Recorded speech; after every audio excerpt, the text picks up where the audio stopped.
Right, chickpea and lentil curry. Here are the ingredients that I shall use.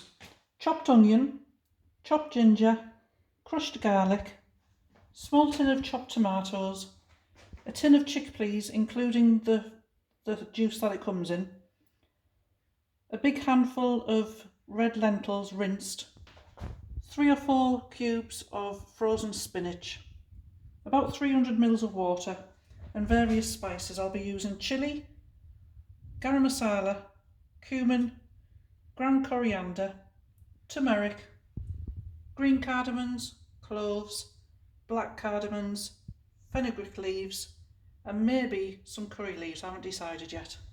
So I'm going to start off. I've sprayed some oil in my pan and I shall heat that up. Then I'm going to put in the chopped onion along with, I'll start doing that now. So I've washed my hands obviously.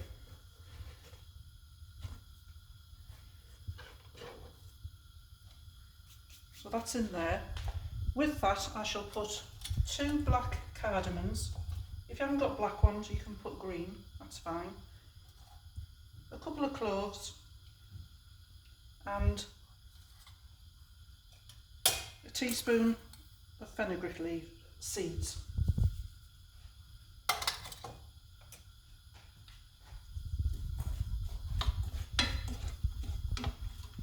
Just keep that going on a low heat until they're nice and brown, caramelised. The darker the onions, the darker the sauce.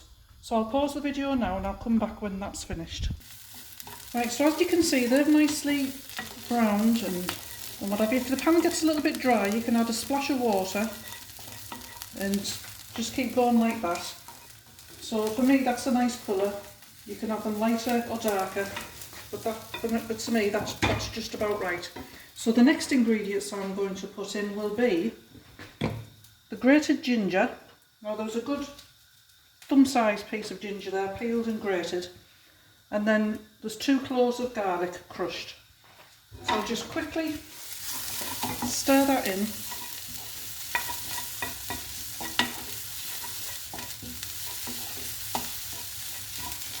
And wait for the aroma to get released and just mix it all together nicely. Just lower the heat slightly, you don't want it to burn. And the next ingredients I shall add will be the spices. Now I'm going to add them on top of the onion so they're not touching the pan because you don't want them to burn. So because we like it hot, there's going to be a good big teaspoon of chilli powder. Dean's telling me to put more in, so there's some more.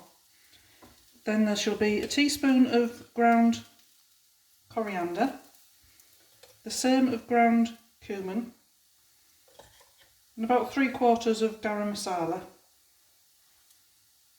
half a teaspoon of turmeric. Then, use my fingers again, they are clean. Another clove, just put 1 in. What do you think? A couple of dried curry leaves. Now that's really all you need. Give it a very quick stir. Like I say, you don't want these to burn, so lift the pan off the heat if you think it is too hot, because there'll be a lot of heat in there anyway to keep it just releases the flavours of those spices nicely. And the next ingredients I'm going to add will be the chickpeas, including the juice that they came in. And I shall add, I've got a small tin of chopped tomatoes.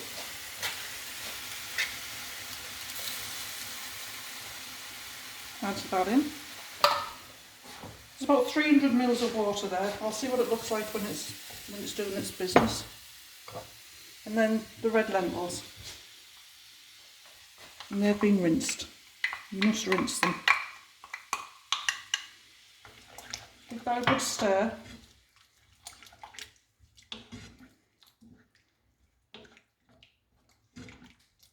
Now, I don't know whether it's true or not, but someone gave me a tip to use a wooden spoon when you're using tinned tomatoes, because if you use a metal spoon, it gives them a bitter taste.